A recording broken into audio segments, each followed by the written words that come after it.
Good morning students. आपण pair of straight line हा chapter बघत आहोत. विद्यार्थ्यांनो, याआधी आपण या चॅप्टरच्या काही कन्सेप्ट बघितलेल्या आहेत. त्या पुढील कन्सेप्टला आपण सुरुवात करत आहोत.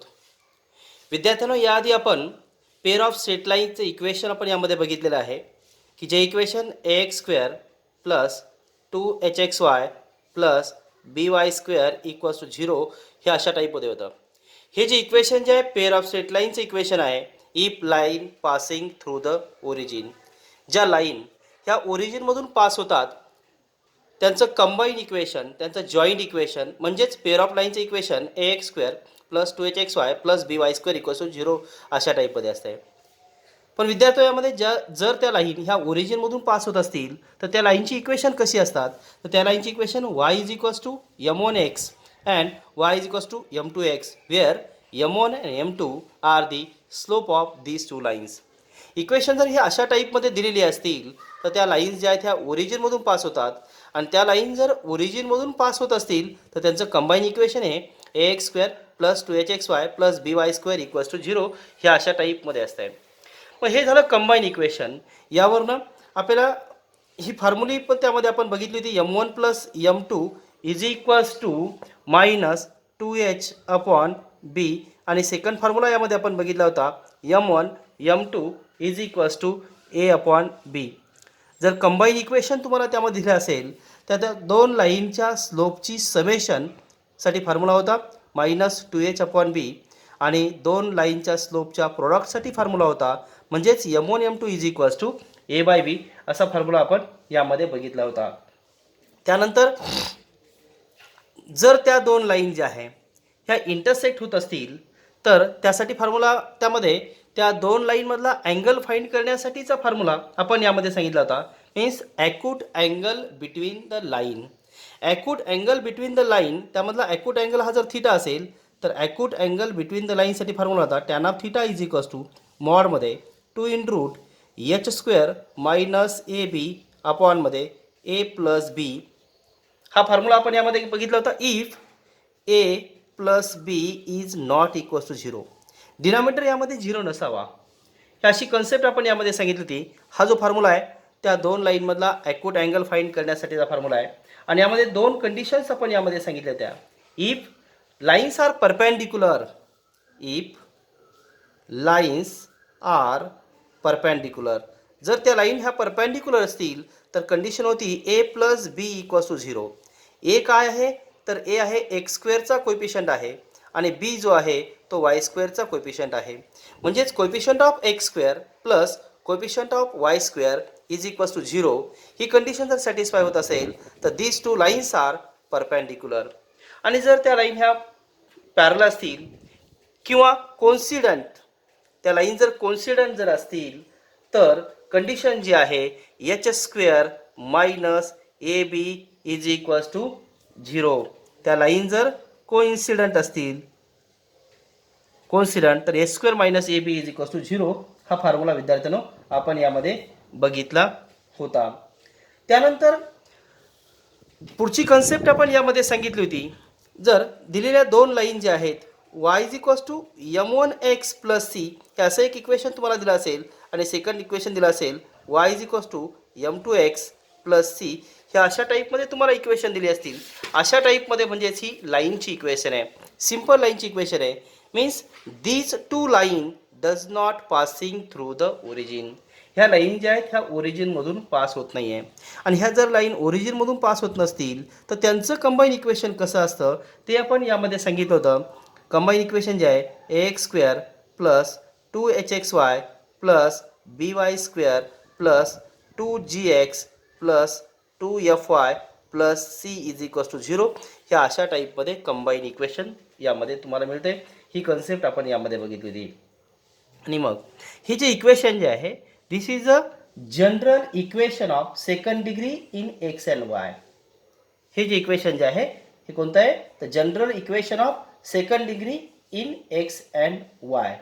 मग हे अशा टाईपमध्ये इक्वेशन जे असतं हे कशाचं आहे तर कंबाईन इक्वेशन आहे पेअर ऑफ स्ट्रेट लाईनचं इक्वेशन आहे की ज्या lines if two lines does not passing through the origin, ह्या दोन्ही लाईन ओरिजिनमधून पास होत नाही आहे का? कारण यामध्ये कॉन्स्टंट टर्म सी आहे, यामध्ये कॉन्स्टंट टर्म सी आहे, ही टर्म कॉन्स्टंट टर्म प्रेझेंट आहे, म्हणजेच त्या दोन लाईन ओरिजिनमधून पास होत नाही आहे. मग विद्यार्थ्यांना हे अशा टाईपमध्ये इक्वेशन दिलेलं असेल तुम्हाला, तर त्यावरनं तुम्हाला त्यांनी असं विचारलं की this equation show that this equation represent a pair of lines, तर तुम्हाला काय शो करावं लागतं? तर त्यामध्ये तुम्हाला ही कन्सेप्ट तुम्हाला माहिती आहे, डिटर्मिनंटची व्हॅल्यू जी आहे त्या डिटर्मिनंटमध्ये व्हॅल्यू टाकायची आहेत.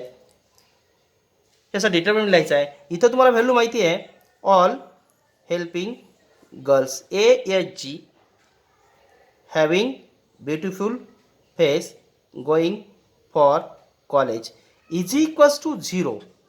डिटर्मिनंटची व्हॅल्यू हे अशा टाईपमध्ये तुम्ही व्हॅल्यू त्यामध्ये घ्या, व्हॅल्यू अरेंज करा आणि हा डिटर्मिनंट सॉल्व केल्यानंतर डिटर्मिनंटची व्हॅल्यू जर 0 येत असेल तर this equation represent a pair of lines.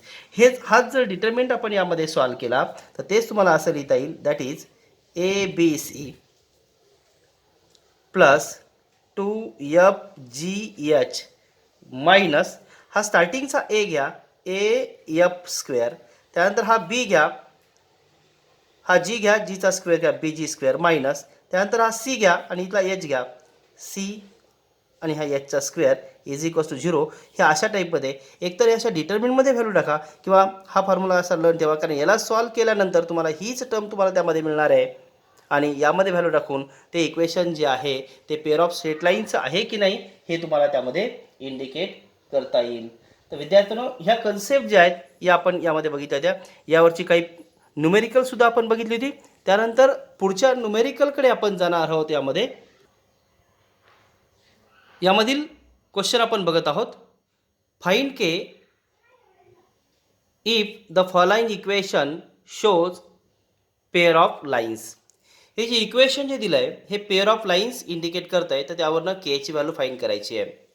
Pair of lines indicate करत आहे म्हणजेच हे जॉईंट इक्वेशन आहे, हे कंबाईंड इक्वेशन आहे.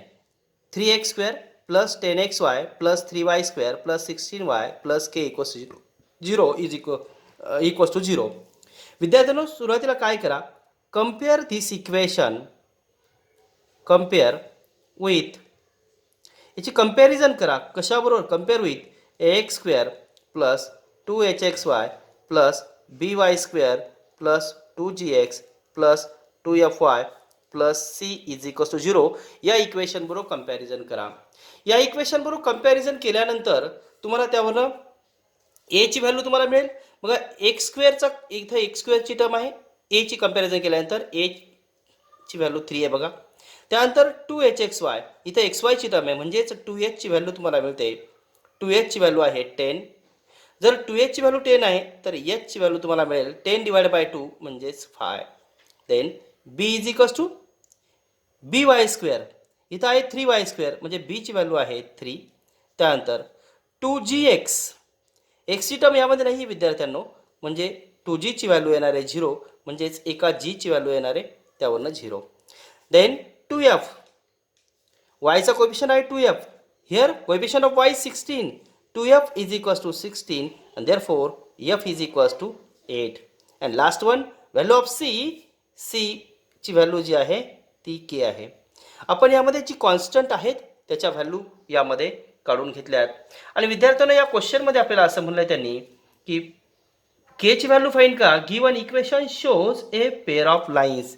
इथं तुम्हाला सांगावं लागेल काय, given equation shows A pair of lines. हे इक्वेशन जे आहे पेअर ऑफ लाईन्स शो करत आहे. आणि जर दिलेलं इक्वेशन हे पेअर ऑफ लाईन्स शो करत असेल तर फॉर्म्युला तुम्हाला माहिती आहे, एक तर डिटर्मिनंट लिहा, डिटर्मिनंटची व्हॅल्यू 0 घ्या, किंवा त्यानंतर तो डिटर्मिनंट सॉल्व केल्यानंतर जे इक्वेशन टाईपमध्ये येत आहे ते लिहा. डिटर्मिनंट कोणता? All helping girls having beautiful face going for college is equals to 0 अशा टाईपमध्ये घ्या, किंवा ABC plus 2FGH minus AF² minus BG² minus CH² is equals to 0 हे लिहा. आणि त्यामध्ये ए ची व्हॅल्यू जी आहे, ए ची व्हॅल्यू 3, देन बी ची व्हॅल्यू जी आहे, बी ची व्हॅल्यू तुम्ही फाइंड केली आहे 3, आणि then value of C is K. A B C value यामध्ये पुट केल्यात 2. एफ ची व्हॅल्यू जी आहे विद्यार्थ्यांनो, here value of F is 8, then value of जीची व्हॅल्यू जी आहे ती 0. व्हॅल्यू ऑफ एच व्हॅल्यू आहे 5 minus value of A is 3. Then F square, एफची व्हॅल्यू जी आहे 8 square minus value of B, value of B जी आहे 3. Value of g 0 square minus value of C is k and value of h is 5 whole square is equals to 0. 3 3 जा 9k here 0 आहे मल्टिप्लायमध्ये आहे त्या सर्व term म्हणजेच total हे 0 येणार आहे मायनस 3 8चा स्क्वेअर 64. देन 0चा स्क्वेअर 0 याला मल्टिप्लाय केल्यानंतर 0च येणार आहे मायनस 5चा स्क्वेअर 25 आणि हा के म्हणजे 25k इज इक्वल्स टू 0.